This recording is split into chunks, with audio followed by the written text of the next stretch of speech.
सादर करतो त्या कवितेच्या शेवटी 2 ओळी सांगतो आणि माझा हा शब्द प्रपंच थांबवतो. माणसाने उतरवयात कसं जगलं पाहिजे ही कविता सांगते. आणि मी ही कविता पहिल्यांदा जेव्हा ऐकली तेव्हा मला पाठ झाली आणि मी तेव्हा पहिल्यांदा ती माझ्या वडिलांना ऐकवली की माणूस 60 नंतर कसं जगलं पाहिजे. त्याने साधारणतः लोक म्हणतात 60 काय होते, बुद्धी नाठी होते आणि ते खरोखर कधी कधी जाणवतं. माझे वडील फोन उचलला 4-4दा फोन लावतात, मग मला जाणवतं की त्यांचं वय थोडं झालेलं आहे. बघून अजूनही जाणवत नाही वय झालेलं आहे. त्यातले एक व्यक्तिमत्व म्हणजे रमाकांत मासांचं आहे. सुख दुःखाचे टाळे उघडण्या किल्ल्या बनवून द्याव्या. असं असलं पाहिजे माणसाने. सुख दुःखाचे टाळे उघडण्या किल्ल्या बनवून द्याव्या. जितक्या रेषा चेहऱ्यावर सुरकू द्या. जितक्या रेषा चेहऱ्यावर तितक्या वाटा सांगाव्या. जाता जाता दुःखालाही. वर्गमित्र बरंच काही बोलून गेले, त्यांच्या मनातल्या काय भावना असतील आणि मुलांना. जाता जाता दुःखालाही हसणे शिकून जावे.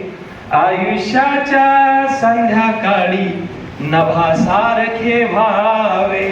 आयुष्याच्या संध्याकाळी दिव्यासारखे व्हावे. आदरणीय वाकतकर साहेबांनी आता सांगितलं की सकाळी 10 मिनिटं मार्गदर्शन केलं, बरोबर.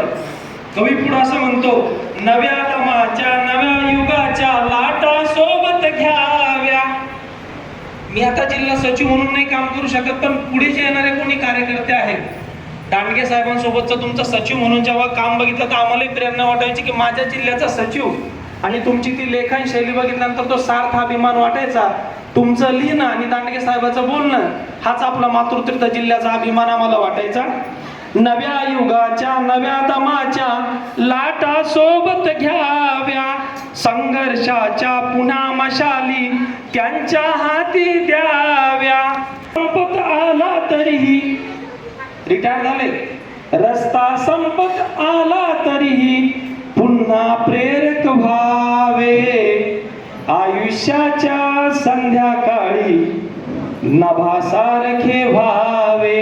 आयुष्याच्या संध्याकाळी दिव्यासारखे व्हावे. आदरणीय दादांना मी इतक्या दिवस जे शोधत होतो की ह्या ओळी कोणाला लागू होतात, आज मला पहिला माणूस सापडला, तो म्हणजे आदरणीय माकोणे साहेब. मी साहेबांना त्यांच्या पुढील आयुष्यासाठी शुभेच्छा देतो. या ठिकाणी साहेबांचं बरंचसं कौतुक झालं.